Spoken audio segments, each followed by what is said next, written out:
ఆ horse riding ఏంటి, ఆ స్వాట్‌తో ఫైటింగ్ ఏంటి, అబ్బబ్బబ్బబ్బా! అదిరిపోయింది గైస్. నాకు మళ్ళీ 'గబ్బర్ సింగ్'లో పవన్ కళ్యాణ్ గారైతే కనిపించారు గైస్. 'హరిహర వీరమల్లు' ట్రైలర్ అయితే వచ్చేసింది గైస్ ఈరోజు. పవన్ కళ్యాణ్ గారైతే ఇచ్చి పడేశారని చెప్పాలి. ట్రైలర్ అయితే ఒక రేంజ్‌లో ఉంది గైస్. పవన్ కళ్యాణ్ గారు పీక్ పెర్ఫార్మన్స్ ఇచ్చేశారు. బాబీ డియోల్ కూడా చాలా బాగా పెర్ఫార్మ్ చేశాడు. ఒకవైపు 'కోహినూర్ డైమండ్' కోసం ఫైటింగ్, ఇంకోవైపు మొగల్స్‌తో ఫైటింగ్. ఇంక అర్థం చేసుకోండి గైస్, యాక్షన్ సీక్వెన్సెస్ అయితే పీక్‌లో ఉంటాయి. టీజర్‌లో గ్లిమ్స్‌తో అయితే ఒకటే చూపించారు. కొంచెం ఒకటే డ్రెస్‌తో ఉన్నట్టు చూపించారు.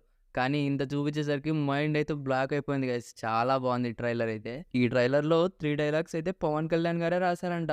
వీఎఫ్ఎక్స్ బానే ఉంది. ఇంకొంచెం బాగుంటే బాగుండేదనిపించింది నాకైతే. ఎస్పెషల్లీ ఆ బల్లంతో ఫైట్ సీక్వెన్స్ అద్దిరిపోయిందని చెప్పాలి. పవన్ కళ్యాణ్ గారైతే ఇరగదీశారు. డైలాగ్స్ కానివ్వండి, యాక్షన్ సీన్స్ కానివ్వండి, ఒక ఫ్యాన్ ఏదైతే ఆయన నుంచి కోరుకుంటారో అదైతే మనకి ఇచ్చేసారని చెప్పాలి. ఇంకా కొంచెం పాలిటిక్స్ మిక్స్ చేసి అదరగొట్టారని చెప్పాలి. బ్యాక్‌గ్రౌండ్ మ్యూజిక్ విషయానికొస్తే 'ఎంఎం కీరవాణి' గారు అదరగొట్టేశారు. ఇలాంటి మూవీస్‌కి ఆయన తర్వాతే ఎవరైనా. ఇన్నాళ్ళకి పవన్ కళ్యాణ్ గారిని స్క్రీన్ మీద చూడబోతున్నాం. ఫుల్ మాస్ జాతర ఉండబోతుందని అర్థమైపోతుంది. అంతే గైస్, నేనైతే ఛానల్ కొత్తగా కాబట్టి కొంచెం సపోర్ట్ చేయండి, లైక్ చేయండి, షేర్ చేయండి, సబ్స్క్రైబ్ చేయండి. Try to subscribe. Thank you guys.